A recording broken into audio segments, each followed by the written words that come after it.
welcome, please.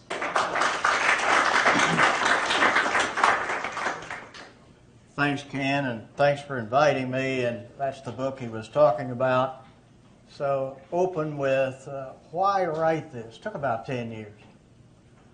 And so deliberately in writing this and in the thing which you see there, which is a web page that's a takeoff from it, the idea was don't pay attention to the environmental stuff. Think it out yourself.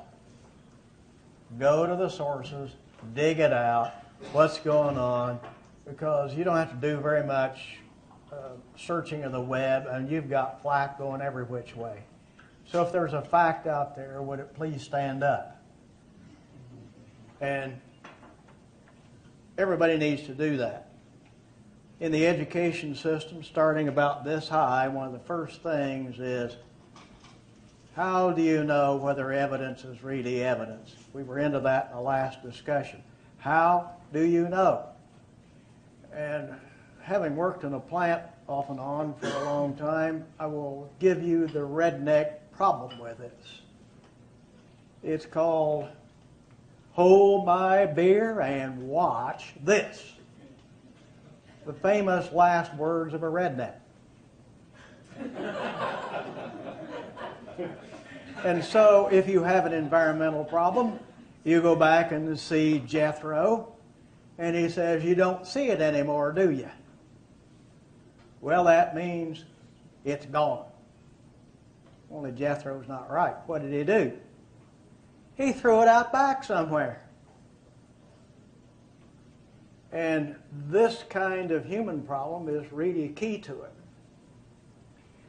I'm not going to go into the book or anything in any great depth, because the idea of compression was to try to come up with some concept that ties together the human problems, what we think are economic problems, technical problems, and a whole lot of others.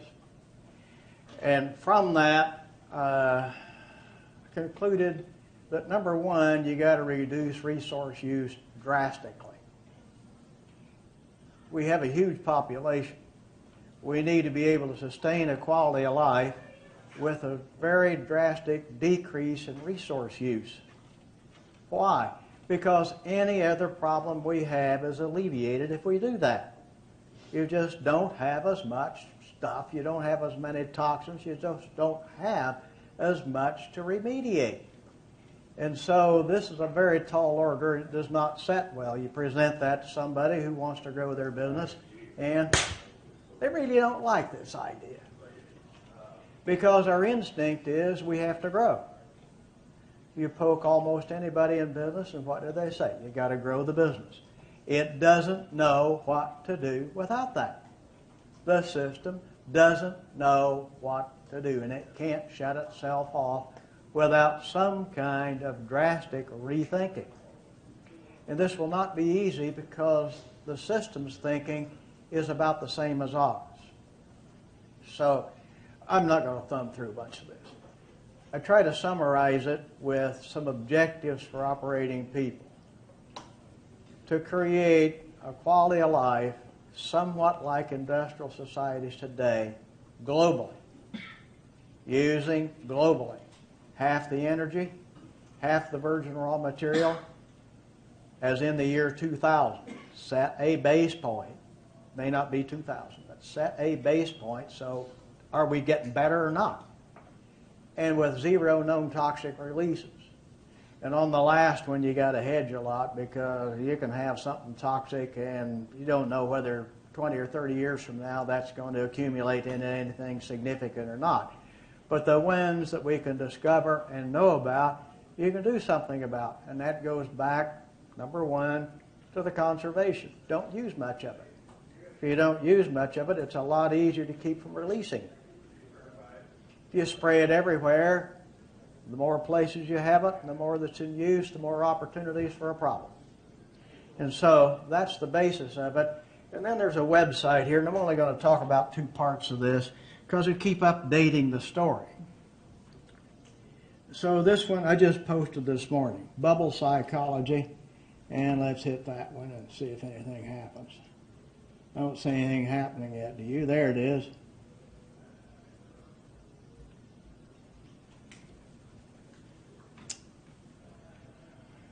This was about the derivatives market, which was one of the main things in the big global meltdown. So if you can read that, look at the size of the global derivatives market as denoted in 2008 by the derivative notional amounts outstanding. Okay, come on down. In the second column, what was the size of the derivatives market? Gross market value, 32 trillion. We're talking trillions with a T. Forget billions. Those are minor things. What was the total U.S. mortgage debt? About 14 trillion. It's still about there. What's the total U.S. monetary supply after it's been expanded greatly in the last 3 years? About 2 trillion. What do you really expect that tail to whack that dog? No. Something's running amok here. Do we have the great market in the sky that is more and more unrelated to anything very real that it's supposed to be serving? Probably do. And it doesn't know how to shut itself off because we're off to the races with this. So the U.S. Fed and other countries' central banks have pumped money into it, and the game goes on. Meantime, you want a little money for an a life cycle database? Can you get it? You try a techie startup. How tough is it to get money? Usually not real easy. Unless somebody really has the hots, and then they'll throw all kinds of money on you. But that's not normal. Something is wrong with this system. Now, this has a lot to do with bubble psychology, and it's the reason we have a hard time with this. So this gets back to Peter Marks. I refer to Peter Marks not as the blind spot. It's more like we don't all have the same light spots. We all have a limited view of things. Our light cone is limited. They occasionally overlap, and they have little different spectral compositions. And then we wonder why we have a Tower of Babel effect. You can see that with developing the databases with almost anything you want to do. Our hardest problem is to get together on almost anything.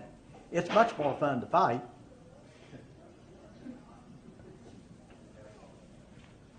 It's been established by behavioralists somewhere down in this post on down.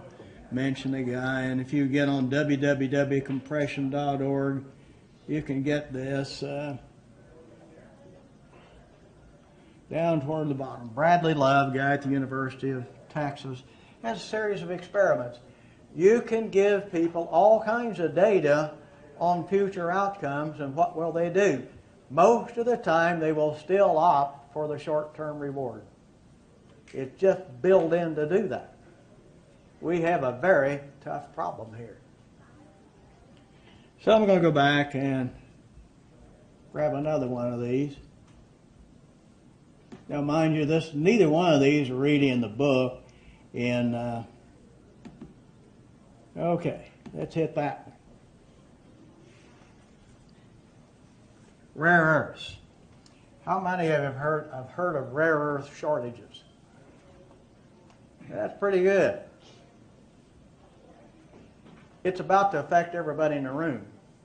And this is one of the shortfalls that probably is going to bring the message home, if any of them do. Where are rare earths? Almost all that are being mined are in China. The Chinese have the world lock on these things. So what are we talking about? Yttrium, neodymium. We talk about high precision magnets that we like for high performance motors and other things. And where does it come from? China. They're not making any bones about it. World demand is exceeding their supply capacity very rapidly. So what are they going to do? Restrict exports. They will maximize the output, restrict exports, and in addition, they will buy up any other source of rare earths that they can find anywhere in the world, and they have put money into 2 Australian mines to rescue them. And why? Because the Australian mining operations could not raise enough money in the capital markets.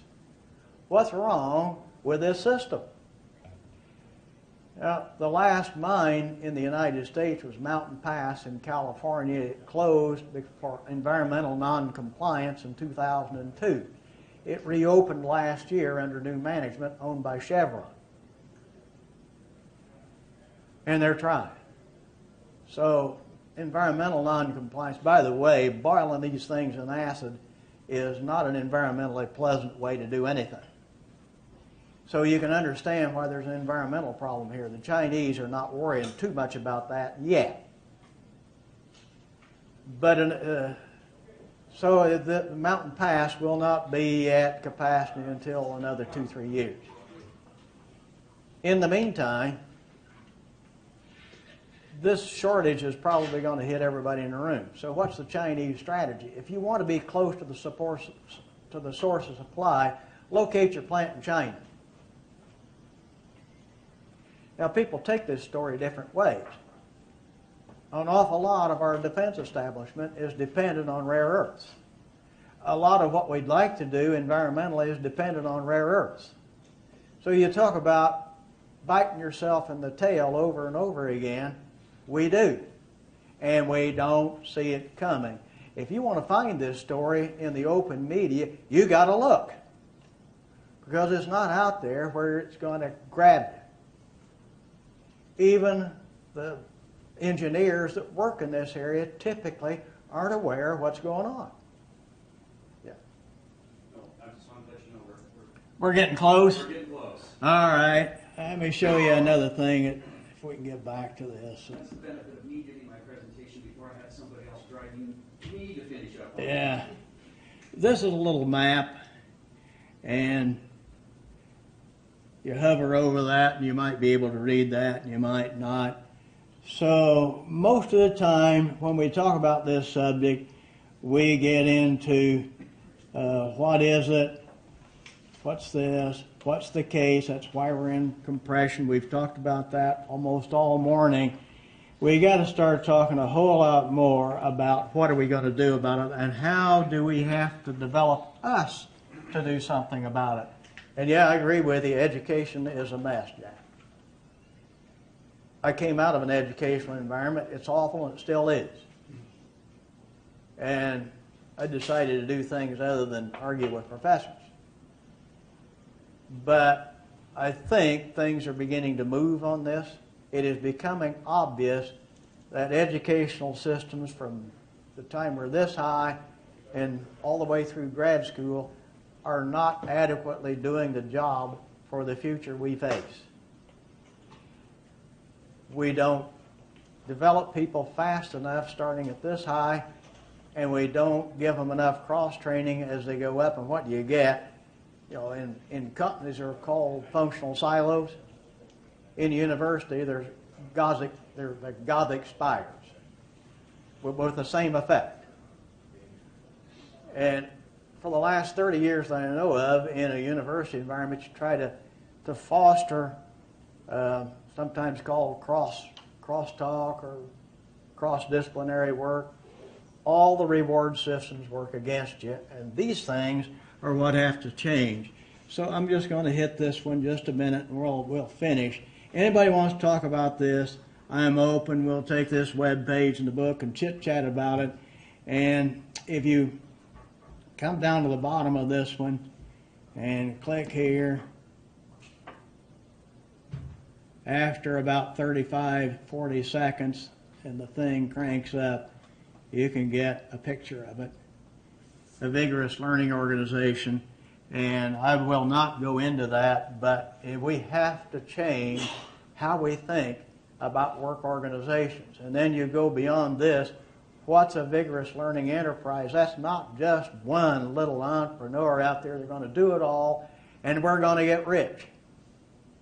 It's probably not going to happen. We've got to think about how we organize for this differently, and I'm happy to talk to people about that. I'll get off my soapbox, Ken. While John is coming down and setting up, does anybody have any questions?